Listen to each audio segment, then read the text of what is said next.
5वां प्रश्न। मैं जब तब भक्ति ध्यान सब कर चुका हूं, लेकिन कहीं कुछ नहीं मिला।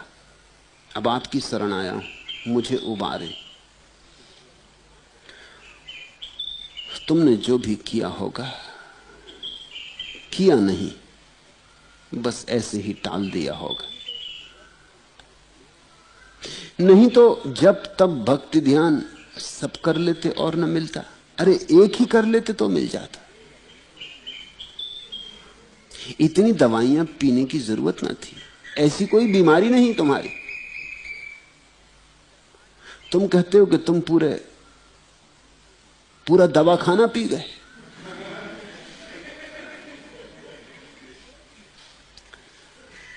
इतनी जरूरत ही न थी। इतने कुएं नहीं खोदने थे। जलालुद्दीन रूमी एक दिन अपने शिष्यों को लेकर आश्रम के पास के खेत में गया और उसने अपने शिष्यों को कहा कि कुछ पाठ सीखो। देखो यहां क्या हो रहा है। खेत का किसान कुछ झक्की रहा होगा, उसे कुआं खोदना था। तो उसने एक कुआं खोदा, 8-10 फीट खोदा। फिर उसने कहा अरे यहां पानी नहीं मिलता। तो उसने दूसरा कुआं खोदा। ऐसे वो कोई 10 कुएं खोद चुका, पूरा खेत ही खराब कर डाला। और अब 11वां खोद रहा था। जलालुद्दीन का जरा इस किसान से कुछ सीखो। अब ये 11वां खोद रहा है और 8-10 फीट फिर खोदेगा और फिर पाएगा कि पानी नहीं मिलता। 8-10 फीट में कहीं पानी मिलता है, 50 फीट जाना चाहिए। और अगर ये एक ही कुआं खोदता रहता तो कभी का पानी मिल गया होता। मगर ये खोदता है, एक छोड़ देता बीच में, देखता है कि मिट्टी ही मिट्टी आती जाती, पानी तो आता नहीं। पहले मिट्टी ही आती। सच तो यह है, जब तुम कुआं खोदते हो पहले तो कूड़ा करकट हाथ आता है जो जमीन पर जम गया, फिर कंकड़ पत्थर हाथ आते, फिर रूखी मिट्टी हाथ आती, फिर गीली मिट्टी हाथ आती। पानी की खबर मिलने लगी। जब से मिट्टी गीली होती, पानी की खबर मिलने लगी। जब से तुम्हारी आंखों में आंसू आने लगते और हृदय गीला होने लगता, पानी की खबर मिलने लगी। फिर पानी भी आता है तो पीने योग्य नहीं होता, गंदा होता है, मटमैला होता है। मगर जब पानी आ गया तो पीने योग्य भी आ जाएगा। खोदे जाओ, फिर जल्दी ही निर्मल झरने उपलब्ध हो जाते। मगर खुदाई चाहिए। मुझे ऐसा लगता है कि तुम कहते हो मैंने जब तब भक्ति ध्यान सब किया। तुमने कई गड्ढे खोदे लेकिन कुआं नहीं खोदा, लेकिन कहीं कुछ नहीं मिला। तो तुम्हारी शिकायत ऐसी लगती कि जैसे परमात्मा ने तुम्हें धोखा दिया, कहीं कुछ नहीं मिला। अब तुम यहां आ गए हो, चलो कोई हर्जा नहीं। यहां कुआं खोदना, गड्ढा मत खोदना। और तुम पहले से होशियारी कर रहे हो। अब तुम कह रहे हो आपकी शरण आ गया हूं, मुझे उबारे। तुम ये कह रहे हो कि अब मैं कुआं खोदूं। तुम अपनी पुरानी तरकीब छोड़ो, कुआं तुम्ही को खोदना पड़ेगा। मैं इतना ही आश्वासन दे सकता हूं कि बीच में छोड़ने ना दूंगा। भागने लगोगे, पुरानी आदत इतने जब तब तुमने किए, 2-4 दिन बाद तुम कहोगे कब चले। इतना ही आश्वासन दे सकता हूं कि रोकने की पूरी कोशिश करूंगा। कुआं तो तुम्ही को खोदना पड़ेगा। यह कुआं ऐसा है कि दूसरे के खोदे नहीं बनता। ये तुम्हारा कुआं है, ये तुम्हारी आत्मा का कुआं है, ये तुम्हें अपने भीतर खोदना है। त्वरा चाहिए, एकजुट भाव चाहिए, सातत्य चाहिए, धीरज चाहिए, प्रतीक्षा चाहिए, प्रार्थना चाहिए। और लग गए एक बार तो लौटने की जल्दबाजी नहीं चाहिए। क्या जल्दी है लौटने की? लौट के भी क्या मिलेगा? बहुत लोग हैं यही करते रहते, 2 दिन कुछ किया, 4 दिन कुछ किया, बड़ी जल्दी में, एकदम चाहते हैं। जल्दबाजी के कारण कहीं भी कुछ बात पूरी नहीं हो पाती। किसी पौधे के ठीक ठीक जड़ें नहीं निकल पाती। तुमने छोटे बच्चों को देखा, कभी कभी आम की गुठली को गाड़ आते, मगर चैन नहीं उनको। थोड़ी देर बाद खोद कर देखते हैं कि अभी तक आम का पौधा निकला कि नहीं। रात नींद नहीं आती, कई दफा ख्याल आ जाता कि पौधा शायद निकल आया हो। सुबह उठ के फिर खोद कर देख लेते, पौधा कभी ना निकलेगा। जरा जमीन में गुठली को पड़े तो रहने दो, गलने तो दो, उघाड़ उघाड़ के बार मार मत देखो। पाने की बहुत जल्दी मत रखो, मिलेगा। तुम अपना श्रम पूरा करो, तुम अपनी तरफ से कमी मत करो। फिर इतनी दवाइयों की जरूरत भी नहीं।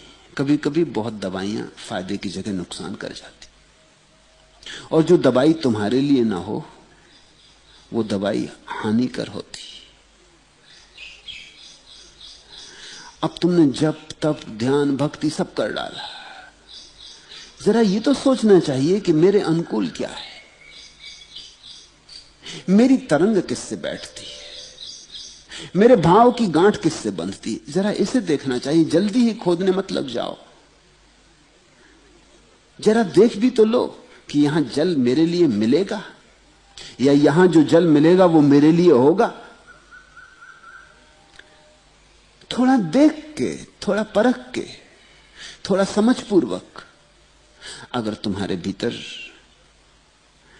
प्रार्थना सरलता से उठती हो, सुगमता से उठती हो, श्रद्धा का बहाव सहज हो, संदेह करने में तुम्हें कठिनाई होती हो और श्रद्धा सरलता से आती हो, तो भक्ति, प्रार्थना, पूजा, अर्चना, उस तरफ लगो।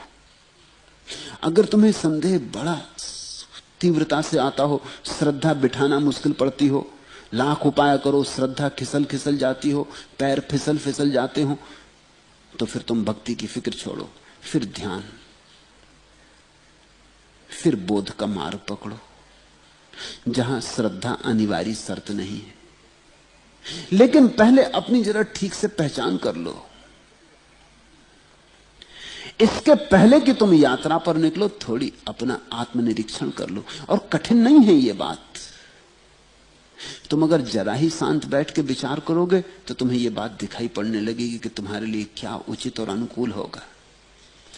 हर घट से अपनी प्यास बुझा मत ओ प्यासे, प्याला बदले तो मधु ही विष बन जाता है।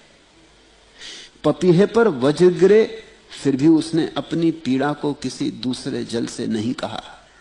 लग गया चांद को दाग, मगर अब तक निसी का आंगन तजकर वह और न जाकर कहीं रहा। हर एक यहां है अडिग अचल अपने प्रण पर, फिर तू ही क्यों भटका फिरता है इधर उधर। मत बदल बदल कर राह सफर तय कर अपना, हर पथ मंजिल की दूरी नहीं घटाता है। हर दहरी पर मत अपनी भक्ति चढ़ा पागल, हर मंदिर का भगवान न पूजा जाता है। हर घट से अपनी प्यास बुझा मत ओ प्यासे, प्याला बदले तो मधु ही विष बन जाता है। पहले ठीक से पहचान तो लो। जहर किसी बीमारी में अमृत हो जाता है, और किसी बीमारी में अमृत भी जहर हो जाता है। तुम्हारी बीमारी क्या है?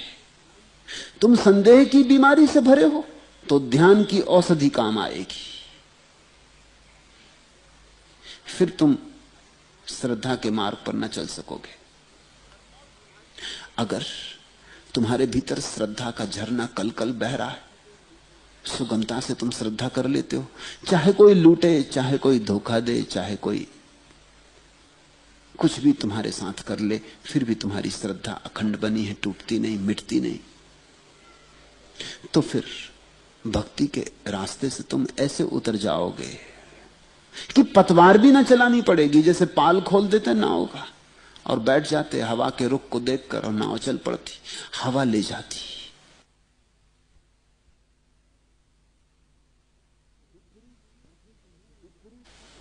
विपरीत मत लड़ो, जो तुम्हारे अनुकूल ना हो उससे मत उलझो। ऐसा लगता है कि तुम उलझे होगे व्यर्थ की विपरीतताओं से, जब तब भक्ति ध्यान सब कर चुका, एक से ही काम हो जाता। इतने द्वार दरवाजे बदलने की जरूरत नहीं। मैं पहली बात तुमसे जो कहना चाहता हूं वो बुनियादी है, उसके बाद ही ठीक कदम उठते हैं। पहले अपनी पहचान कर लो। दुनिया में दो तरह के स्वभाव हैं, पुरुष का स्वभाव, स्त्री का स्वभाव। सारा अस्तित्व दो में विभाजित है, स्त्री और पुरुष। और मनुष्य की दुविधा यही है कि मनुष्य का निर्माण दोनों से मिलके हुआ है।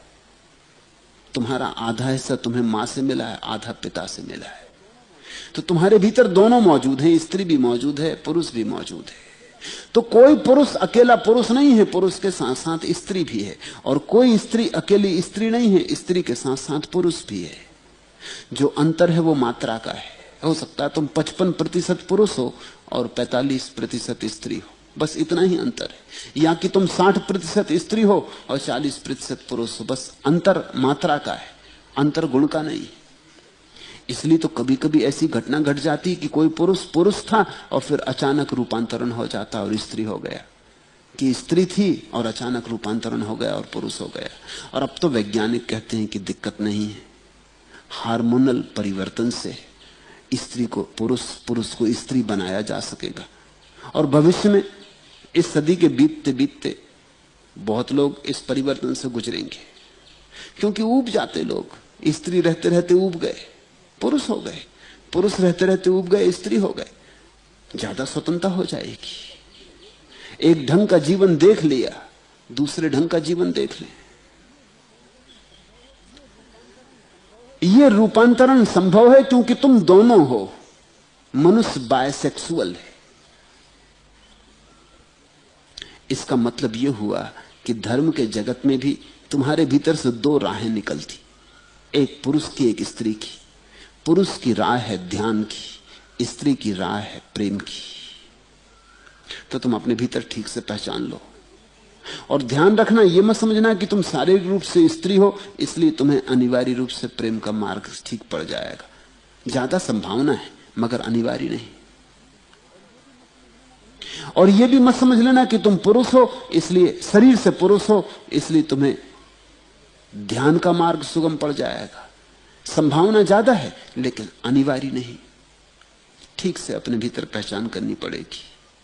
बहुत पुरुष हैं जिनके भीतर बड़ी स्त्रीण कोमलता है और बहुत स्त्रियां हैं जिनके भीतर बड़ी परुष कठोरता है। कुछ भी बुरा नहीं है, जैसा है ठीक है। उसको ठीक से पहचान लो और उसके अनुकूल चल पड़ो। या तो ध्यान या प्रेम, इन दो में से चुनाव कर लेना है। यह चुनाव एक बार ठीक हो जाए तो फिर पूरी ताकत लगा दो, फिर यहां वहां मत भटको, फिर बार बार गड्ढे अलग अलग जगह मत खोदो। एक ही दवा काफी है।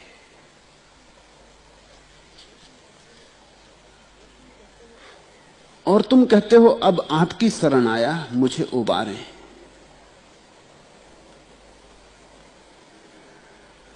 मैं पूरा साथ दूंगा।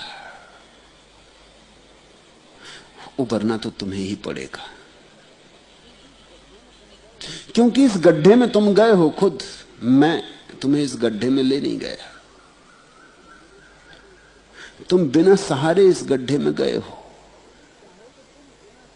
चाहो तो तुम बिना सहारे भी बाहर आ सकते हो, लेकिन अगर यह कठिन मालूम पड़ रहा हो तो किसी के हाथ का सहारा पकड़ा जा सकता है, लेकिन फिर भी आना तुम्ही को बाहर पड़ेगा।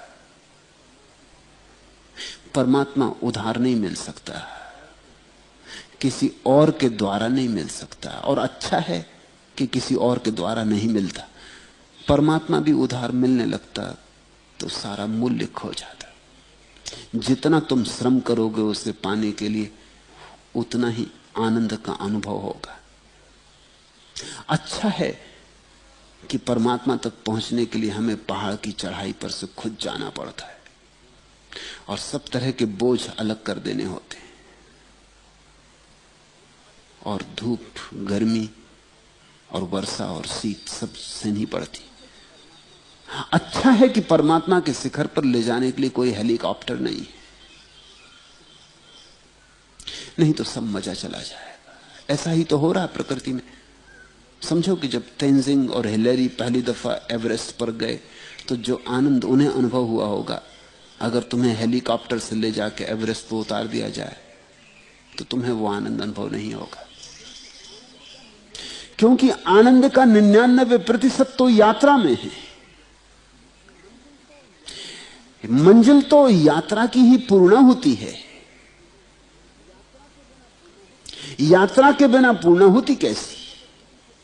वो 99% खो गया तो पूर्णाहुति कैसी? तुम अगर हेलीकॉप्टर से उतार दिए गए एवरेस्ट पर तो तुम्हें आखिरी 1% मिलेगा, वो 99% तो खो गया। और 99% के कंधे पे बैठकर ये 1% शिखर पे पहुंचता था, ये जमीन पे पड़ा रह जाएगा, इसका कोई मूल्य नहीं है। तुम ऐसा ही समझो कि तुम पानी गर्म कर रहे हो, तुमने 99 डिग्री तक पानी गर्म किया, अभी भी भाप नहीं बना। फिर 100 डिग्री तक पानी गर्म हुआ और छलांग लगी, भाप बना। तुमने कहा अरे 100वीं डिग्री पे बनता है भाप, एक ही डिग्री की तो बात है, 99 से 100वीं डिग्री, एक ही डिग्री पे भाप बनता है। मगर ये एक डिग्री 99 के बाद आनी चाहिए। अगर तुम यही 1 डिग्री लेके बैठे रहे और पानी को कुनकुनाते रहे, कभी भाप ना बनेगा। 99 डिग्री के कंधे पर बैठ के आनी चाहिए। मंजिल यात्रा की पूर्णा होती है। तो जितनी कठोर, जितनी श्रम साध्य यात्रा है और जितने आनंद और उत्सव से गीत गा के तुम पूरा करोगे, उतनी ही चरम शिखर पर तुम पहुंचोगे। परमात्मा तक जाने के लिए कोई हेलीकॉप्टर नहीं है, हो भी नहीं सकता। इसलिए मैं तुम्हें नहीं उबार सकूंगा, तुम उबरोगे तो ही उबरोगे। बुद्ध ने कहा है, बुद्ध पुरुष इशारा कर सकते हैं, चलना तो तुम्ही को पड़ेगा।